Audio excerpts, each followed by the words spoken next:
बालकों की शिक्षा का विषय चल रहा है। बालकों को माता सदा उत्तम शिक्षा करे, जिससे संतान सभ्य हो और किसी अंग से कुचेष्टा न करने पावे।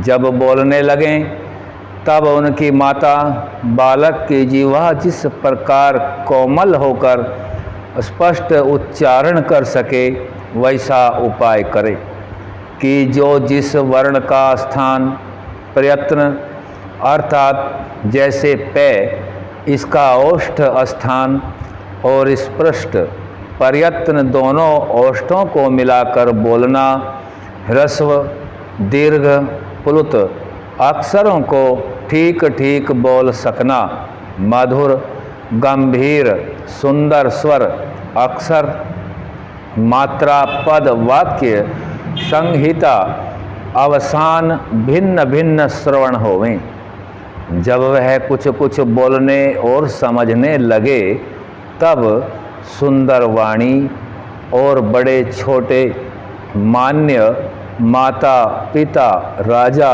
विद्वान आदि से भाषण, उनसे वर्तमान और उनके पास बैठने आदि की भी शिक्षा करे, जिससे कहीं उनका अयोग्य व्यवहार न हो, सर्वत्र प्रतिष्ठा हुआ करे।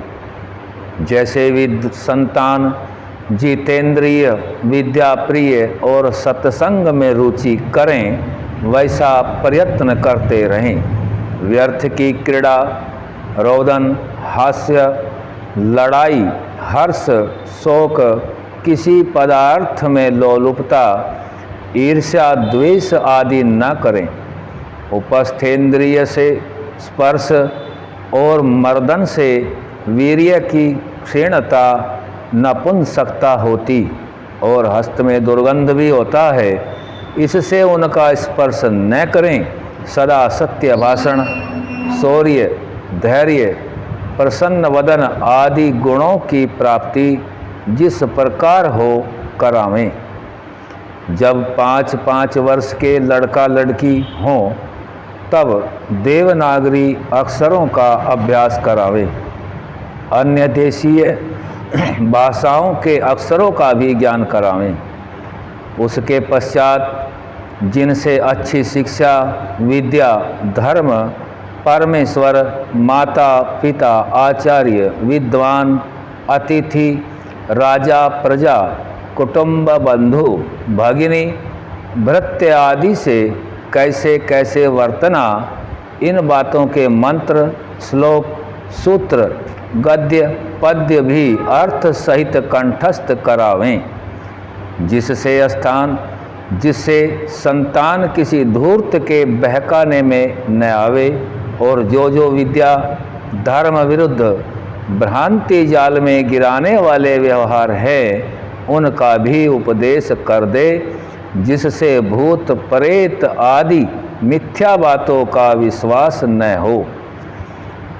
यहाँ मनुस्मृति का श्लोक समझाने के लिए दिया जा रहा है। गुरोः प्रेतस्य शिष्यस्तु पितृमेधं समाचरन् प्रेतहारैः समं तत्र 10 रात्रेण शुध्यति। जब गुरु का प्राणांत हो तब मृतक शरीर जिसका नाम प्रेत है उसका दाह करने हारा शिष्य प्रेतहार अर्थात मृतक को उठाने वालों के साथ 10वें दिन शुद्ध होता है और जब शरीर का दाह हो चुका तब उसका नाम भूत होता है, अर्थात वह अमुक नामा पुरुष था। जितने भी उत्पन्न हो और वर्तमान में आके न रहें वे भूतस्थ होने से उनका नाम भूत है। ऐसा ब्रह्मा से लेके आज पर्यंत के विद्वानों का सिद्धांत है, परंतु जिसको शंका कुसंग कुसंस्कार होता है उनको भय और शंका रूप भूत प्रेत शाकिनी डाकनी आदि अनेक भ्रमजाल दुखदायक होते हैं। देखो जब कोई प्राणी मरता है तब उसका जीव पाप और पुण्य के वशीभूत होकर के परमात्मा की व्यवस्था से सुख दुख के फल भोगने के अर्थ जन्मांतर धारण करता है। क्या इस अविनाशी परमेश्वर की व्यवस्था का कोई भी नाश कर सकता है? अज्ञानी लोग वैदिक शास्त्र व पदार्थ विद्या के पढ़ने, सुनने और विचार से रहित होकर सन्निपात, ज्वर आदि शारीरिक और उन्माद आदि मानस रोगों का नाम भूत प्रेत आदि धरते हैं। उनका औषध सेवन और पथ्य आदि उचित व्यवहार न करके उन धूर्त, पाखंडी, महामूर्ख, अनाचारी, स्वार्थी, म्लेच्छ आदि पर भी विश्वासी होकर अनेक प्रकार से ढोंग, छल, कपट और उच्छिष्ट भोजन, डोरा, धागा, मिथ्या मंत्र यंत्र बांधते बंधवाते फिरते हैं।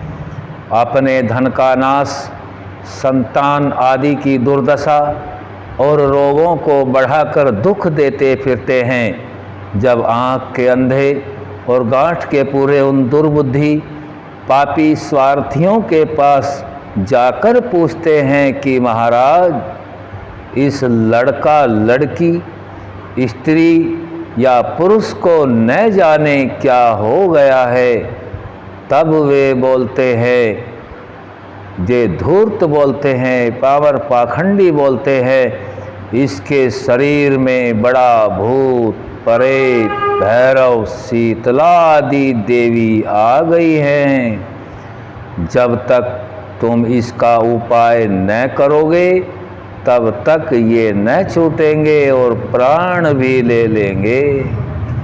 जो तुम मलिदा व इतनी भेंट दो तो मंत्र जप पुरस्चरण से झाड़ के इनको निकाल दें।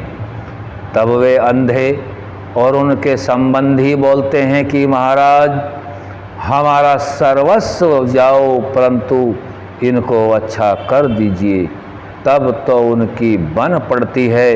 वे धूर्त कहते हैं, लाओ इतनी सामग्री, इतनी दक्षिणा, देवता को भेंट और ग्रह दान कराओ। झांझ, मृदंग, ढोल, थाली लेके उसके सामने बजाते गाते और उनमें से एक पाखंडी उन्मत्त होके नाच कूद के कहता है, मैं इसका प्राण ही ले लूँगा।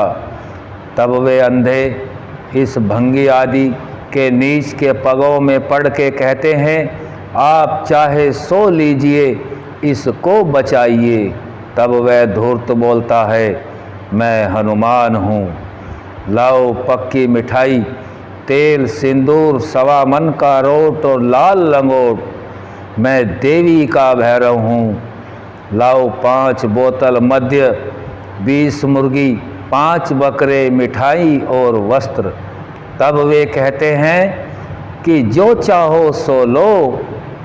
तब तो वह पागल बहुत नाचने और कूदने लगता है, परंतु जो कोई बुद्धिमान व्यक्ति उनकी भेंट में 5 जूते, डंडा व चपेटा लाते मारे तो उसके हनुमान, देवी और भैरव झट प्रसन्न होकर के भाग जाते हैं, क्योंकि उन पाखंडी धूर्त पामरों का यह प्रपंच केवल उन व्यक्तियों का धन हरण आदि के प्रयोजनार्थ होता है। जो व्यक्ति, जो परिवार, जो समाज धर्म से विहीन हो जाते हैं अधर्म की राह पर, तब उन्हें ऐसे ही पाखंडी उनके धन आदि को हरने की योजना बनाते रहते हैं और अज्ञानतावश उनके प्रपंच में फंस कर के अपनी बुद्धि और अपने धन का विनाश कर लेते हैं। सभी को योग्य है कि अपने परिवार में कम से कम ऋषिकृत ग्रंथ रखें, पढ़ें और पढ़ाएं। उनके बिना अपनी संतानें और खुद को भी भ्रमजाल में फंसाने के समान होता है। उस भ्रमजाल से निकालने का केवल एक ऋषि प्रणीत ग्रंथ ही होते हैं। ओम शम।